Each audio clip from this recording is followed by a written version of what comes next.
It is Frenzy or Rumble and Laserbeak and Rumble or Frenzy and Ravage sealed in package. And we have Frenzy or Rumble and Ratbat, and we have Ramhorn and Eject. Yes, I have 8 cassettes. Well, one of them's a repeat, so 7-ish. But these are the counterfeit reissues. A few people asked me what the quality is like on these, so I'm going to go through them. And these are brought to you by temu.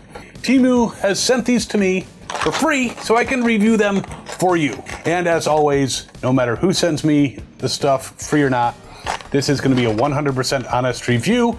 So the good, the bad, the ugly. Hopefully it's all good, but we will see. And if you check out the description below, you can watch the video first. There is a link and a code, which there's also a code on the screen that you can use to get Autobot cassettes for as little as $1. Yes, $1. So check out the coupon code, the discount code, and the link in the description, and have fun with Transformers. Now, I'm gonna break these open, get this review started, be right back. All right, so in the old days, the first line of Transformers, you had the 2 packs of cassettes. You had Ravage and Rumble, though he's red, so people consider him Frenzy.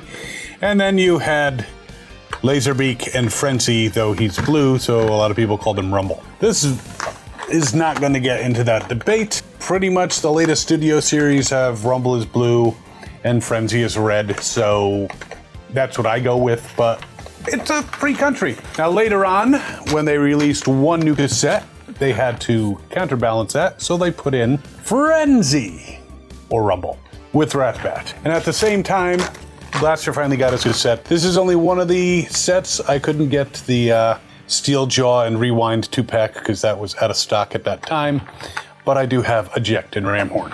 So I'm gonna go first through Laserbeak and Frenzy, take them out of this very nice package. I'm gonna be careful because I have to be honest, I have a ton of Frenzies and Laserbeaks, so I am gonna probably put these carefully back in the package if I can and display them on card. But I'm gonna try to be careful in removing the packaging. And again, I do wanna thank temu for sending these to me and providing such great discounts for you guys. But there we go, the 2 cassettes, peel up a little bit more, and we get the weapons. Now the nice thing so far that I can notice about these weapons, now none of them are gold, because I know there were some gold ones in the second batch. There were Ratbats with gold weapons, and Ramhorns, and Ejects. But the one thing I can notice, they're all silver, but it's not the truncated little tips. Let's zoom in here so you can see the joy that is regular guns for Laserbeak, not with the tips like barely protruding as some of the US reissues have. So these guns appear to be identical to the original. Now we're going to see how they fit in the cassette, which is important. And of course you have the guns for Frenzy/Rumble, which plug into his back, but also have these that can go over his forearm so he can use them as weapons. So we will deal with those in a moment. Looking at the cassettes, they look pretty much like G1 cassettes, virtually indistinguishable. Does feel die-cast here, as it does with the G1. Does have a rub sign. Let's test it out. Rub, rub, rub, dub. Yeah, it doesn't seem to be heat activated. It's like they put on rub signs, but they might barely work. I kind of see something in there, but it could be a trick of the light. Yeah, I don't think the rub signs work, but that's not a big deal. We know they're Decepticons. So that's cassette mode, and you can see the stickers are identical pretty much to the originals. I don't think they made any changes to those stickers. You also have Frenzy/Rumble with his non-working rub sign, but he's got the stickers, and on the other side he's got the nice gold chrome with the Decepticon sticker there. So they look good in these modes, but let's transform. Now, I don't always show transformations, but these guys are so simple. If you're not familiar with them, you basically can pull out the wings a little bit if you want. These pieces under here turn down. It actually feels pretty stiff. So that will loosen up in time, I imagine. if you use it a bunch, but it does feel stiff. But there's one leg and there's the other. It was a struggle to get them in that position.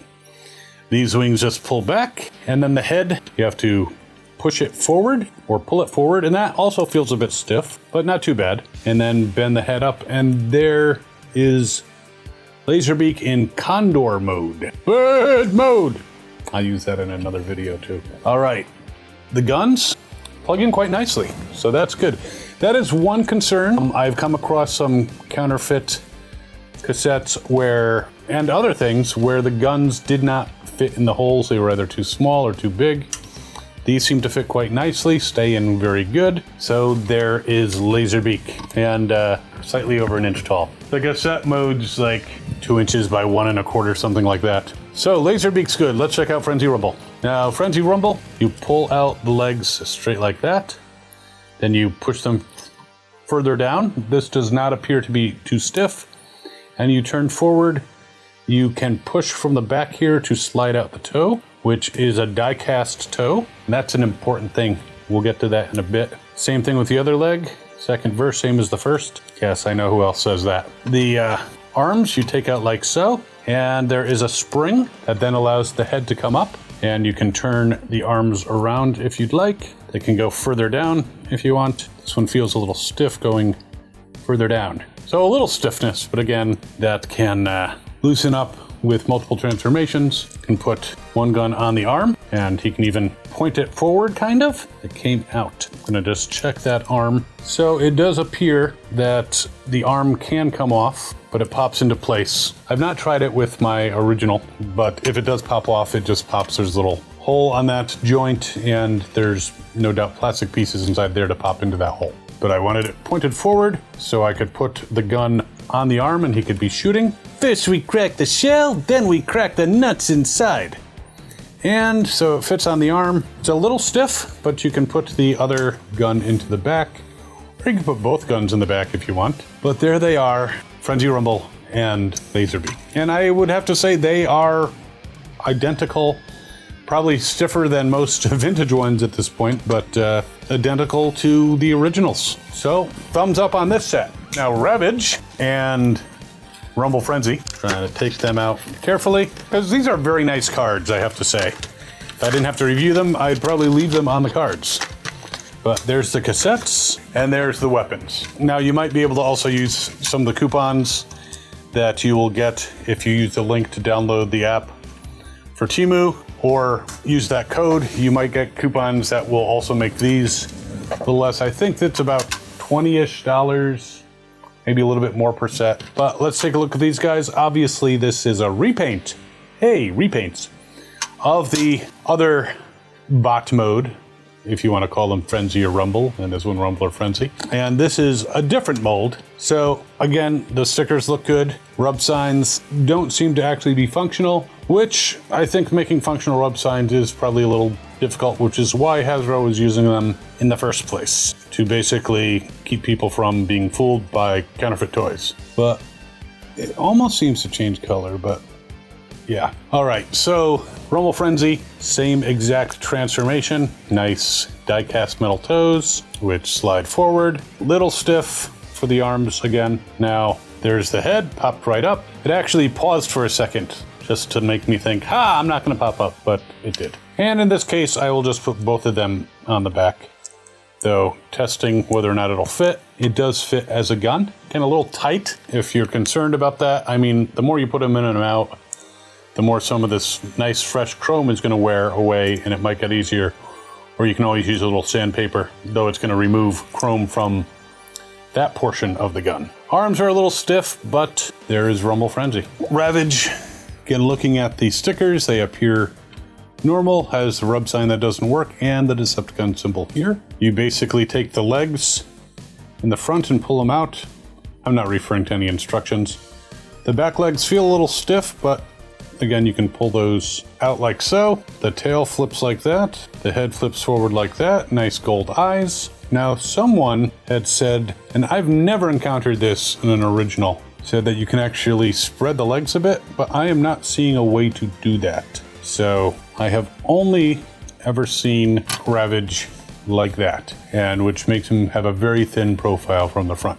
I mean, if there's some trick to it that I'm not aware of, I would love to know. Wiggling them does not seem to move them out really, and I almost feel if I pull too hard it's going to break, which would happen with any toy, not just a counterfeit reissue. But let's see how his guns fit. Gun 1, fine. Gun 2, also fine. Didn't seem as stiff as on the robot ones. So there is Rumble Frenzy. All right, I'm calling him Frenzy. I don't care what the packet says. And Ravage. Now, I've got a lot of Ravages. That doesn't sound right, but I have ones that have like the plans for Fort Max on them. I've got ones that came with the new Decepticon, Predacon Ravage. But there you go. 2 more. Virtually indistinguishable from originals, other than the fact that they feel a lot newer. All right, let's get into Ratbat and calling him Rumble. If on my territory you happen to stumble, look out, robot, because here comes Rumble. Again, being careful with his packaging. I have a few Ratbats too. Now, again, as a collector who cares about other collectors, I do urge you not to try to pass these off as originals in package or not, and try to sell them for original prices. That's just not cool. But feel free to tell them that they are counterfeit reissues and cool toys. All right, so I'm going to talk about this Rumble first, and I'm going to bring the other one over here in just a moment. But I've mentioned before about the Purge and how I had every single US G1 Transformer at one point, including many variants. One of the variants was the Frenzy that came with Ratbat. And there was a difference between that because they switched to using black plastic instead of die cast for the toes.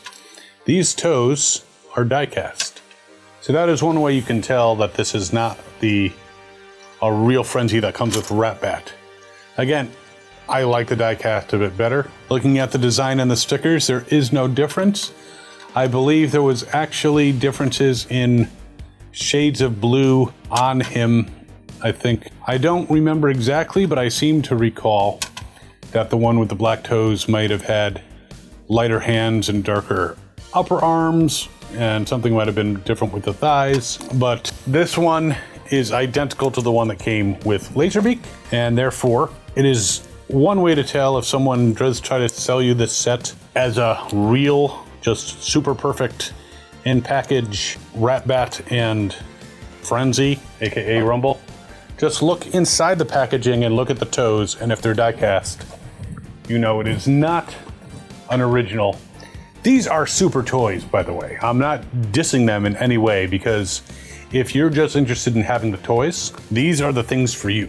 These are definitely a great substitute if you can't find the originals at a price that is reasonable. Some of them actually I think are pretty reasonably priced to get originals, but to get them in such pristine condition with the packaging and the tech specs, this might be worth it to you. But if you prefer to get the originals, I totally understand. Now, Ratbat. And just looking at the stickers applied, looks like the original Ratbat. There is a rub sign here that again is non-functional, but it does look like a rub sign. And I'm not sure if all the original rub signs still work anymore after all this time, but you flip those down. Now, here's something to be careful of. He's got ears, so you want to lift up carefully and pull away because the ear is right there. Stand over there for a minute. The ear is right there, so you don't want to break it off. You don't want to be too rough, so bend up and pull away, and there's the ears. It also has these talons here, and those can go up like so. If you push here on the top of the head, you can flip the face out forward, and you have the ears, which are cool, and the feet come out like so. Pretty impressive wingspan. Now, here's the test for the weapons. They go plugging into the back, and again, it's a little tight, but not impossible to get them in. It's not like you have to force it. Just, you gotta rub back and forth a little bit. Shut up, Logan. And there you go, Ratbat. You can have the ears up, you can push them down if you prefer. That's up to you, but another good set. Again, not to be confused with the original, because they did change the toes and some of the plastic on the Frenzy, what I call Rumble, in this set, but again, a cool set. All right.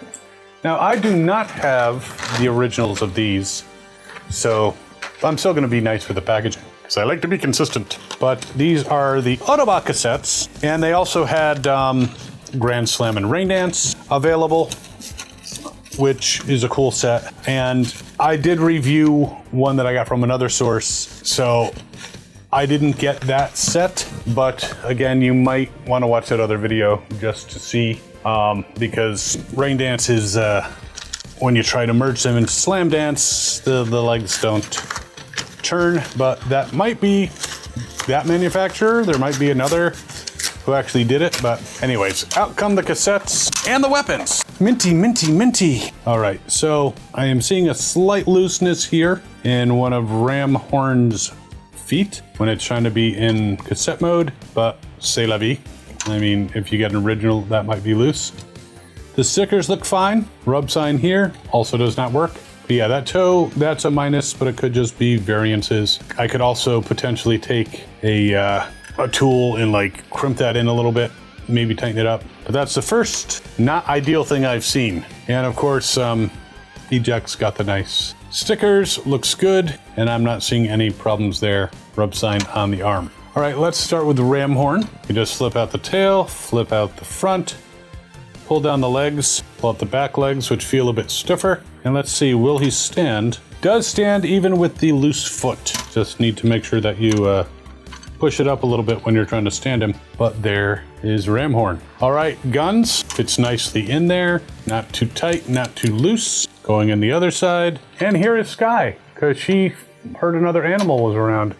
There's a cat over there. I mean, Ravage. Oh, she just wants, to kiss my hand. How romantic. All right, kiddo. And Eject. Now, the interesting thing about Rewind, his cassette brother, is that was an archivist and had lots of information. This, I think his function might be on the back of this package, and he's electronic surveillance. So, yeah, be careful using an ATM machine around him. All right, to transform him, the legs feel a little stiff pulling them out, because you are supposed to pull them straight out like so. Here comes one. And I am being careful because excessive force can remove it, right, Sky? But the question is, if it comes off, can it go back on? And the answer is, do run, Ronnie, Ronnie, Mole. It goes back on. So if you do pull it off accidentally, shut up, Logan, you can return it. So the legs go down like so, flip out the feet, and now let's see the nice springing action. Let's see if that works nicely. So I gotta say the head seems a little not as springy as it should be, but overall looks okay. Pop that out, pull out his fist. My fingers aren't as small as they used to be. All right, so when you pull the arms out, it pulls out just a little bit, and then you have the fist to flip out. Head does seem a little wobbly, and you are supposed to be able to push it back down, and there it goes, and it pops back up. So this is not perfect, but again, if you get this for $1, I wouldn't complain too much. All right, guns. This feels really tight going into that side, right, Sky? I know you're not doing it, so you don't know. And these seem a little tight going in. Shut up, Logan. But there he is with his weapons. I prefer to put them like this. I know the packaging or the text spec shows it more on the bottom. I like them more on the top, but if you wanted to flip around the arms and put them in the other side, you could do that. So this set, not as good as the Decepticon sets. Still decent, and what are you doing, Sky? You might have to wiggle the head a little bit in order to push it back down. And we got the loose foot on Ramhorn, but overall, considering what you might find in vintage at a cheap price, they're not bad. I do need to make sure the legs are aligned. One thing about these guys, original or not, is the animals, you have to be very good with the legs, right, Sky? Okay, now you're like deciding to get in the way. All right, I'll see you later. Spin on the turntable of doom. Yeah, so I would grade this a scale of 1 to 10 like a 7. The others, 10 out of 10. I mean, I do have now 2 more identical Frenzy / Rumbles. Rumble! It would be nice if they had, if the manufacturers had looked into it and decided to recreate the plastic feet for this particular bot, but they did not, so you'll just have to find a real one. But yeah, all the Decepticon tapes, top drawer, man. The Autobot cassettes, Still good, but not perfect. So I've put them all on the turntable of doom. Now I'm going to turn it slowly. These guys are rickety, but there you have it. And again, thanks to Temu for providing these at no cost and providing the discount code and the link that you will find in the description. So if you're watching on a device that does not allow you to look at the description, get ye to a computer. But yeah, so I'm overall pleased with these guys, and I think it's a lot of fun to get minty cassettes. And if you are enjoying this content, of course, feel free to subscribe. And while you're mulling over whether you want to get these guys, and some of them for like $1, again, check that link. It is cool. You might want to check out this video, which is the Grand Slam Rain Dance pairing that merges into Slam Dance. Who doesn't enjoy cassettes? Well, playing them not so much anymore, but we went back to vinyl. We will see you next time. As always, have fun and good hunting.